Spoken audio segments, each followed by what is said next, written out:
Hello friends, എല്ലാ കൂട്ടുകാർക്കും പുതിയൊരു വീഡിയോയിലേക്ക് സ്വാഗതം. അപ്പോൾ ഇന്ന് നല്ല സോഫ്റ്റ് ആയിട്ടുള്ള ഉണ്ണിയപ്പത്തിൻ്റെ ഒരു റെസിപ്പിയാണ് ഞാൻ കൊണ്ടുവന്നിട്ടുള്ളത്. അപ്പോൾ ഉണ്ണിയപ്പം പല രീതിയിലും നമ്മൾ ചുട്ടു നോക്കാറുണ്ടല്ലോ. അപ്പോൾ ഈ ഒരു രീതിയിൽ ഒന്ന് ചുട്ടു നോക്കിയിട്ടുണ്ടെങ്കിൽ തീർച്ചയായിട്ടും ഉണ്ണിയപ്പം നല്ല ടേസ്റ്റും ആയിരിക്കും. അപ്പോൾ കുറച്ച് കൂടുതൽ ഉണ്ടാക്കി വെച്ചിട്ടുണ്ടെങ്കിൽ 2-3 ദിവസത്തിനൊക്കെ നമുക്ക് ഉണ്ണിയപ്പം ഗസ്റ്റൊക്കെ വരുമ്പോൾ പെട്ടെന്ന് ചുട്ടു കൊടുക്കാനും ചൂടോടെ തന്നെ ചുട്ടു കൊടുക്കാനൊക്കെ നന്നായിരിക്കും. അപ്പോൾ ഇതാ ഞാനിവിടെ ഒരു 4 കപ്പ് 250 ml കപ്പിൽ 4 കപ്പ് സാധാ പച്ചരി എടുത്തിട്ടുണ്ട്. അപ്പോൾ ഇതിന് രാത്രിയാണ് കേട്ടോ കഴുകിയൊക്കെ വൃത്തിയാക്കി വെള്ളമൊക്കെ ഒഴിച്ച് വെച്ചത്. അപ്പോൾ ഇത് രാവിലെ വാരി വെച്ചിട്ടുണ്ട്. നല്ലോണം വെള്ളമൊക്കെ വാർന്നതിൻ്റെ ശേഷം നമുക്ക് പൊടിച്ചെടുക്കാം. അരമുറി തേങ്ങ എടുത്തിട്ടുണ്ട്, ശർക്കര എടുത്തിട്ടുണ്ട്. ശർക്കര 700 ഗ്രാം ശർക്കരയാണ് കേട്ടോ എടുത്തത്. 1 കിലോ അരിയിലേക്ക് 700 ഗ്രാം ശർക്കരയാണ് എടുത്തത്. നല്ല പാകമായിട്ട് കിട്ടിയിട്ടുണ്ട്. ഇതുപോലത്തെ ശർക്കര ആയാലും കുഴപ്പമൊന്നുമില്ല കേട്ടോ, കളറ് ഒന്ന് ഡാർക്കായാലും നന്നാവും. പിന്നെ റോബസ്റ്റ 4 എണ്ണം എടുത്തിട്ടുണ്ട്. ചെറിയ പഴമാണെങ്കിൽ 2 പഴം എടുക്കുക. അപ്പോൾ 4 കപ്പിന് 4 പഴം. പിന്നെ ഈ ഒരു കപ്പളവിനാണ് ഇപ്പോൾ നമ്മൾ ഏലക്കായ എടുത്തത് കേട്ടോ. ഓരോ കപ്പിനും 5 ഏലക്കായ വീതം ഇട്ടിട്ട് പൊടിച്ചെടുക്കണമെങ്കിൽ അങ്ങനെയും പൊടിച്ചെടുക്കാം.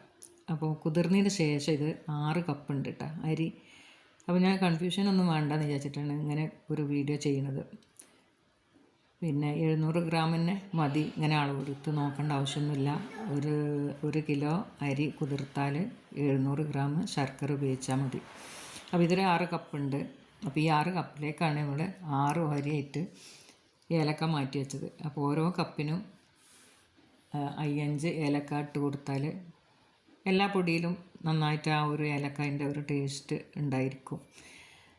നമുക്ക് പൊടിച്ചെടുക്കാം. ഇപ്പോൾ 6 കപ്പ് അളവ് കിട്ടിയിട്ടുണ്ടല്ലോ. അപ്പോൾ 4 കപ്പ് കുതിർത്തപ്പോൾ 6 കപ്പ് നമുക്ക് അരി കുതിർന്ന് കിട്ടിയിട്ടുണ്ട്. ഇനി മിക്സിൻ്റെ ജാറൊക്കെ നന്നായിട്ട് തുടച്ചെടുത്തതിന് ശേഷം നമുക്ക് പൊടിച്ചെടുക്കാം. പൊടിക്കണ സമയത്തും നനവ് ഒട്ടുമില്ലാതെ വേണം എടുക്കാൻ. ഇതൊക്കെ നനവ് നന്നായിട്ട് പോയിട്ടുണ്ട്. നമുക്കിങ്ങനെ കൈ കൊണ്ടൊന്ന് തൊട്ട് തോന്നുന്നതിന് നമുക്ക് മനസ്സിലാവും നനവൊക്കെ പോയിട്ടുണ്ടെന്ന്. അവനിപ്പോൾ പൊടിച്ചെടുക്കുക. പൊടിച്ചെടുക്കുമ്പോൾ ശ്രദ്ധിക്കാൻ ഒരു 1/4 ഭാഗം മാത്രം അരിയിട്ടിട്ട് പൊടിച്ചെടുക്കുക. വേണ്ടിയില്ല, കയ്യുമ്മലൊന്നും ഒട്ടി പിടിക്കാത്ത രീതിയിൽ, വെള്ളം നനവിട്ടില്ലല്ലോ. അപ്പോൾ ഈ ഒരു രീതിക്ക് പൊടിച്ചെടുത്തിട്ടുണ്ടെങ്കിൽ മിക്സിൻ്റെ അടിഭാഗത്ത്, ജാറിൻ്റെ അടിഭാഗത്ത് അരി തങ്ങി നിൽക്കാതെ കിട്ടും നമുക്ക്. അപ്പോൾ ഇങ്ങനെ തൊട്ട് നോക്കുന്ന സമയത്ത് അരിയൊക്കെ തടയുകയാണെങ്കിൽ ഒന്നും കൂടി ഒന്ന് കറക്കി കൊടുക്കുക. കൂടുതൽ സമയമൊന്നും അടിച്ച് മിക്സി ചൂടാവാത്ത രീതിയിൽ പൊടിച്ചെടുക്കുക, കുറേശ്ശെ. അപ്പോൾ പെട്ടെന്ന് പൊടിഞ്ഞ് കിട്ടും. ഇതൊന്നും അറിയാത്തവർക്ക് വേണ്ടിയിട്ടാണ് ഞാൻ പറയുന്നത്, നന്നായിട്ട് അറിയുന്നവരെ സംബന്ധിച്ചല്ല. അപ്പോൾ ഇതെല്ലാം ഇതുപോലെ ഒന്ന് റെഡിയാക്കി എടുത്തിട്ടുണ്ട്. കണ്ടില്ലേ, നന്നായിട്ട് ഫൈനായിട്ട് കിട്ടിയിട്ടുണ്ട്. അപ്പോൾ ഇതൊരു പുട്ടിൻ്റെ പൊടിൻ്റെ പാകത്തിനുമല്ല, പത്തിരിൻ്റെ പൊടിൻ്റെ പാകത്തിനുമല്ല, അതിൻ്റെ രണ്ടിൻ്റെ കൂടി ഒരു ഇടയിലുള്ള ഒരു രീതിയിലാണ് കേട്ടോ ഇത് പൊടിച്ചെടുത്തിട്ടുള്ളത്. അപ്പോൾ ഈ ഉണ്ണിയപ്പം തീരെ ഉണ്ടാക്കി നോക്കാറില്ല എന്നിട്ടാണ് എനിക്കിപ്പോൾ ഇത് ഭയങ്കര ഒരു ഇൻട്രസ്റ്റ് ആയിരിക്കണം. അപ്പോൾ എനിക്കത് ഇതിൻ്റെ എന്താ പറയുക, വീഡിയോ ഇങ്ങനെ വീണ്ടും ഇടാനായിട്ട് ഇങ്ങനെ ഒരു ഭയങ്കര ഇൻട്രസ്റ്റ്. ഇതുണ്ടില്ലേ, പെട്ടെന്ന് പൊടിച്ചെടുക്കാനൊക്കെ പറ്റും. അപ്പോൾ 1 കിലോ പൊടി നമ്മൾ പൊടിച്ചെടുത്തു. ഇതുപോലെ കുരു കളഞ്ഞതിൻ്റെ ശേഷം ഓരോ ട്രിപ്പിലിടണേ അങ്ങനെ ഇടാം, അല്ലെങ്കിൽ മൊത്തത്തിൽ 1 കപ്പിലിട്ടിട്ട് ഇതുപോലെ പൊടിച്ചെടുക്കും. അപ്പോൾ ശർക്കര ഒന്ന് ലയിപ്പിച്ചെടുക്കുക വെള്ളത്തിൽ. അപ്പോൾ ഒരു മുട്ടൊക്കെ മുട്ടി പൊട്ടിച്ചെടുത്തിട്ടുണ്ട്. അപ്പോൾ 2 കപ്പ് വെള്ളം ഒഴിച്ചിട്ട് 250 ml കപ്പ് തന്നെയാണ് കേട്ടോ. 2 കപ്പ് വെള്ളം ഒഴിച്ചിട്ട് നന്നായിട്ടൊന്ന് ലയിപ്പിച്ചെടുക്കുക വെള്ളത്തിൽ. ഹൈ ഫ്ലെയിമിൽ തന്നെ ഇട്ടാൽ പെട്ടെന്നായി കിട്ടും. അപ്പോൾ കൂടുതൽ വെള്ളം ഉണ്ടെന്ന് തോന്നുകയാണെങ്കിൽ വറ്റിച്ചെടുത്താൽ മതി കേട്ടോ.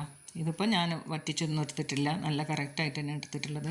ചൂടോടുകൂടി തന്നെ നമുക്ക് ഈ ഒരു മാവിലേക്ക് നമ്മളിപ്പോൾ പൊടിച്ചെടുത്തില്ലേ അതിലേക്ക് ഒഴിച്ച് കൊടുത്ത് മിക്സ് ചെയ്തെടുക്കാം. അപ്പോൾ പെട്ടെന്ന് എന്താ പറയുക, പെട്ടെന്ന് ഇളക്കി യോജിപ്പിക്കണം. കയ്യിൽ ക്യാമറ ആയതുകൊണ്ട് മിക്സായിപ്പോയി. അപ്പോൾ എന്താ പറയുക, പഴം റോബസ്റ്റാണ് എടുത്തിട്ടുള്ളത്. അത്യാവശ്യം സൈസുള്ള പഴമാണ് കേട്ടോ, ഒരു കയ്യിൻ്റെയൊക്കെ ഒരു സൈസിലുണ്ട്. അപ്പോൾ 4 പഴം എടുത്തിട്ടുണ്ട്. 4 കപ്പല്ലേ നമ്മൾ കുതിർക്കാൻ വെച്ചത്. അപ്പോൾ കണ്ടില്ലേ മാവ് റെഡിയാക്കി എടുത്തതിൻ്റെ ഒരു രീതി. അപ്പോൾ ഒട്ടും വെള്ളം ഒഴിക്കാതെയാണ് നമ്മൾ ഈ ഒരു പഴം അടിച്ചെടുത്തത്. അപ്പോൾ രണ്ടും കൂടി മിക്സ് ചെയ്ത് കൊടുക്കുക. അപ്പം 1.5 കപ്പ് വെള്ളം ഒഴിച്ചിട്ട് ശർക്കര റെഡിയാക്കുകയാണെങ്കിൽ 1/2 കപ്പ് ഇതിലൊഴിച്ച് കൊടുക്കാം കേട്ടോ. പഴം അടിക്കണേൽ അപ്പോൾ പഴത്തിൽ അതൊന്നും ഇട്ട് കൊടുത്തിട്ടില്ല, വെള്ളമൊന്നും ഒഴിച്ച് കൊടുത്തിട്ടില്ല. അതുകൊണ്ട് തന്നെ 2 കപ്പ് കറക്റ്റാണ് കേട്ടോ. അപ്പോൾ ഈ ഒരു രീതിയിൽ തേങ്ങാക്കൊത്ത് റെഡിയാക്കി എടുത്തിട്ടുണ്ട്, നല്ല നൈസായിട്ട്. അപ്പോൾ പിന്നെ ലേശം എള്ളും കൂടി എടുത്തിട്ടുണ്ട്. അപ്പോൾ ഇത് രണ്ടൊന്ന് നെയ്യ് ഒഴിച്ചിട്ട് വറുത്തെടുക്കാം. അപ്പോൾ നെയ്യും കുറച്ച് മതി കേട്ടോ, കൂടുതലൊന്നും നെയ്യ് ഒഴിച്ച് ഉള്ള നെയ്യെല്ലാം കൂടി ഒഴിക്കേണ്ട ആവശ്യമില്ല. ഇത് 1/4 കപ്പിൻ്റെ അളവായിരുന്നു, അതിൻ്റെയും 1/2 കപ്പിലും താഴെയായിട്ടാണ് കേട്ടോ ഞാൻ നെയ്യ് എടുത്തത്. അപ്പോൾ പശു നെയ്യാണ് എടുത്തത്. നന്നായിട്ട് വറുത്തെടുക്കുക. പിന്നെ ഈ തേങ്ങാക്കൊത്തുനിന്നൊക്കെ എന്താ പറയുക, തേങ്ങാപ്പാലും അതുപോലെ ആ തേങ്ങാപ്പാൽ വെളിച്ചെണ്ണ ആയിട്ടൊക്കെ രൂപാന്തരപ്പെട്ട് വരുമല്ലോ. അപ്പോൾ അതുകൊണ്ട് തന്നെ വളരെ കുറച്ച് നെയ്യ് ഒഴിച്ചാൽ മതി. അപ്പോൾ ഇനിയിപ്പോൾ അടുത്ത ട്രിപ്പും കൂടി ഇട്ട് കൊടുക്കാം. ഫുള്ളായിട്ട് തന്നെ ഇട്ട് കൊടുത്തിട്ടുണ്ട്, അത് ഇട്ടിലേറെ ഉണ്ട് കേട്ടോ. ഇത് ഫുള്ളും ഞാൻ ഇട്ട് കൊടുത്തിട്ടാണ് വറുക്കുന്നത്.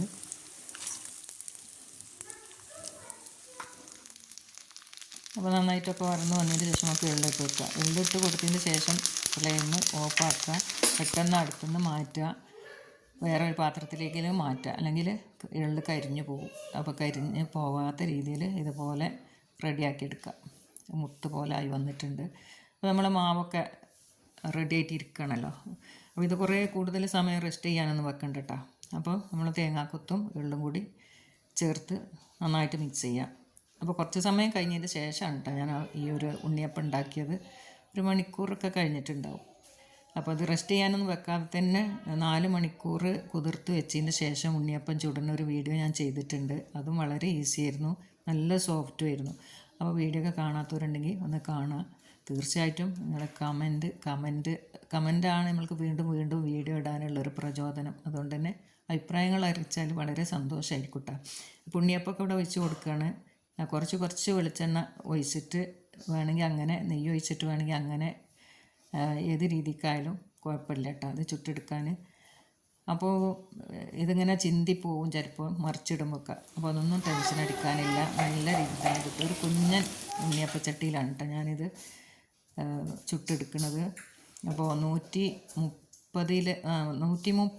ഉണ്ണിയപ്പം ചുട്ടെടുത്തിട്ടുണ്ടാവും ഏകദേശം ഞാൻ ഈ 1 കിലോ അരിയിൽ.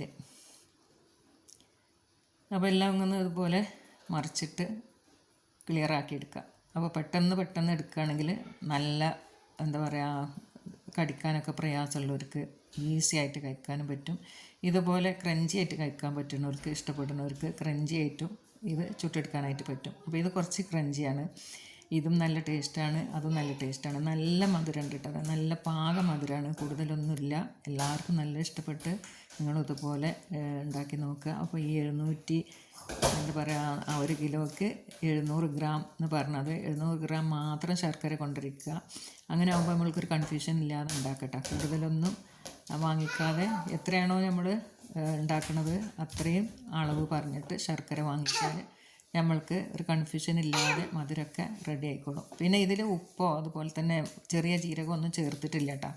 അത് താല്പര്യമില്ലാത്തതുകൊണ്ടാണ് ചേർക്കാത്തത്. ഉപ്പിൻ്റെ ആവശ്യം ഈ ഒരു ശർക്കരയ്ക്ക് വന്നിട്ടുമില്ല. അപ്പോൾ ടേസ്റ്റ് നോക്കിയതിന് ശേഷം ഉപ്പ് ചേർക്കണോ വേണ്ടതെന്ന് നമുക്ക് തീരുമാനിക്കാം കേട്ടോ. അപ്പോൾ ഉപ്പും അതുപോലെ തന്നെ ജീരകവും ഇഷ്ടമുള്ളവർക്ക് ഇട്ട് കൊടുക്കുക. അപ്പോൾ എൻ്റെ ഈ ഒരു ഉണ്ണിയപ്പത്തിൻ്റെ റെസിപ്പി കണ്ടിട്ട് ആർക്കെങ്കിലും ഉണ്ണിയപ്പം ചൂടാൻ തോന്നിയിട്ടുണ്ടെങ്കിൽ എന്തായാലും കമൻ്റ് അറിയിക്കുമെന്ന് വിചാരിക്കണം. അപ്പോൾ ഒരുപാട് ഉണ്ണിയപ്പത്തിൻ്റെ റെസിപ്പികൾ നമ്മൾ കാണുന്നതാണ്.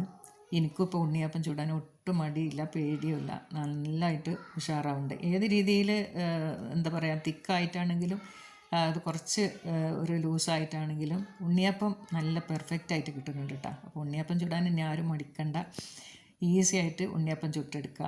അപ്പോൾ ഇത് കണ്ടില്ലേ, നല്ല ബോളായിട്ട് കിട്ടിയിട്ടുണ്ട് ഉണ്ണിയപ്പമൊക്കെ. ചിലതൊക്കെ അങ്ങനെ പൊട്ടു കേട്ടോ, അതൊന്നും കുഴപ്പമൊന്നുമില്ല. അപ്പോൾ ഇനിയിപ്പോൾ മടി കൂടാതെ ഉണ്ണിയപ്പം ആരൊക്കെ ചുട്ടെന്നൊന്ന് കമൻറ്റ് ചെയ്യണേ. അപ്പോൾ ഇതാ നല്ല സോഫ്റ്റാണ് ഉണ്ണിയപ്പം. അപ്പോൾ ഇന്നത്തെ വീഡിയോ ഇത്രയൊക്കെ ഉള്ളൂ. ഇൻഷാ അല്ലാഹ് പുതിയൊരു വീഡിയോയുമായി വരുന്നവരെ ബായ്.